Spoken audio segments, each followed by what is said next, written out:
Caleb Williams and the Chicago Bears will automatically be successful year one.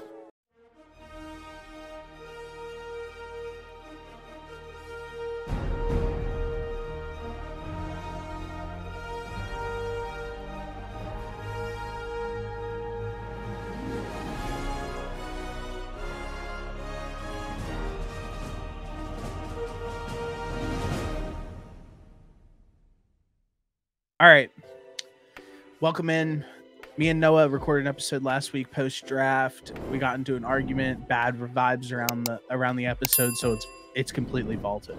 But he's in Florida right now, so I still wanted to record an episode, and I wanted to get it out early because it's nice out and I need to get some sun because I'm white. But what we're talking about today is why Caleb Williams and the Chicago Bears will be successful year one. First, let's take a step back because it's easy to kind of just think about what happened in this draft. Let's start with 2023. Before the season even started in 2023 in free agency, you add Tremaine Edmunds, 4 years, $72 million. Tremaine Edmunds, I remember the first time I ever saw him, I went with my friend Andrew to an official visit at Virginia Tech when he was committed to play football there. And Tremaine Edmunds was in the locker room with his two brothers that were already on the team, and he was massive.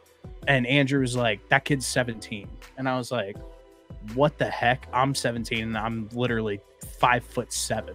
So funny story about Tremaine Edmunds, but I mean, that dude has been a beast since high school, continues to play at a high level in the NFL, deserves that contract. But what I'm getting at is the Bears got a dog. Next, Nate Davis, guard, 3 years, $30 million. Beef up that O-line. DeMarcus Walker, DN, 3 years, $21 million. Get somebody in there on the D-line. And then TJ Edwards, linebacker, 3 years, $19.5 million. Veteran in the league, played in a lot of big games. Get him in the building. Again, you get guys who can play football in the building. Then to the 2023 season, and then let's go to the draft. My bad. The Bears have the number 1 overall pick, then trade with the Panthers to give them number 9 overall, 56th overall, a 2024 first, 122 overall, and a 2025 second via the Panthers. And on top of that, DJ Moore, maybe the biggest fleece of all time. And then they were at the 9, traded with the Eagles to move back 1 spot, which gave them key pieces, Darnell Wright, again, beef up that O-line, and then took Tyreek Stevenson, who's a decent corner in the NFL. Then the 2023 season starts. Started bad. Injuries to Fields. Eberflus was going to get fired. Then you book the first half of the... Then you forget the first half of the season. Then the back half of the season happens. You trade for Montez Sweat, a second-round pick. Then, who's a good player, and then pay him. Then the defense ascends. You get to 7 wins. So you get to that 7-win mark, but that Panthers pick is a key component in this entire situation. Number 1 overall. So now in this upcoming draft, 2024, you have number 1 and number 9 for an absolutely loaded 2024 draft class, which we all saw happen this past week. And obviously, say what you want about Caleb Williams, he's the most coveted pick in a very long time. I think in my memory, as coveted as a pick as like Trevor Lawrence was and Andrew Luck, where there's like absolutely no debate, like, yep, that guy's number 1. And like everybody was kind of universally agreed. Then the 2024 offseason, you hire Shane Waldron. You add DeAndre Swift, running back, 3 years, $24 million. A little expensive, but again, you have to pay guys to get in the building and play for you. Kevin Byard, safety, 2 years, $15 million. Old, but a good guy in the locker room. Gerald Everett, 2 years, $12 million. Good after the catch tight end. If he can stay healthy, you saw how much damage he did with Justin Herbert. And then Coleman Shelton, center, 1 year, $3 million. Again, beef up that O-line. That's the most important part.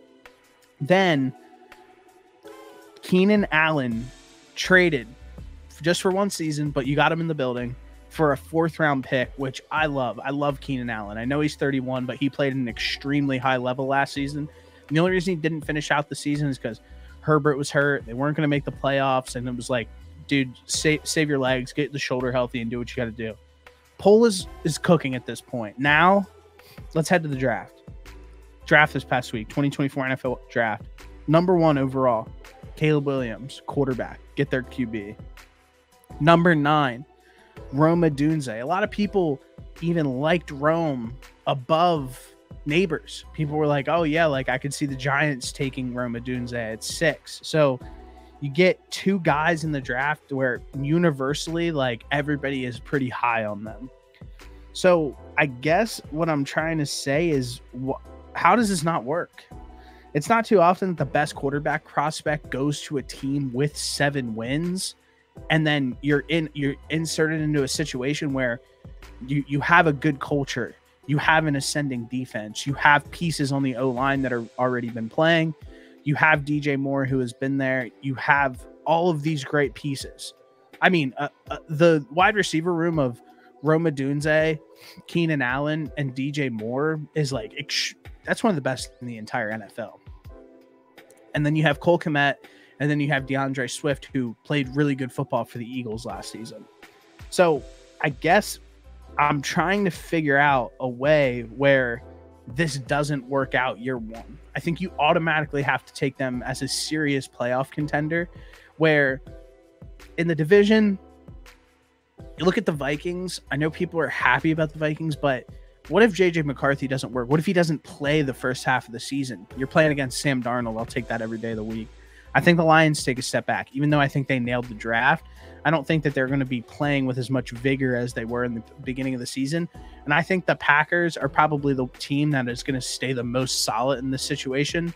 They were an extremely young group of players and got better throughout the course of the year. So I'm kind of early feel is like, I'm going to go with the fact that they're going to probably ascend or stay around the same. But you look at the Bears, man, 7 wins, played some tough games last season, ascended close to the end of the year. Eberflus keeps his job, and then they hire in Shane Waldron to take over the offense to kind of give it a new feel and get a more respected guy in the building, which was a great move. Add Caleb Williams, which I think Caleb is the key piece in this entire situation, where I don't know, man. I just like him. I obviously have watched a ton of Caleb Williams in my day because I've been watching college football, and I remember his first ever play. That guy's special. So I can't imagine a situation where he doesn't come to the league and is at least competent.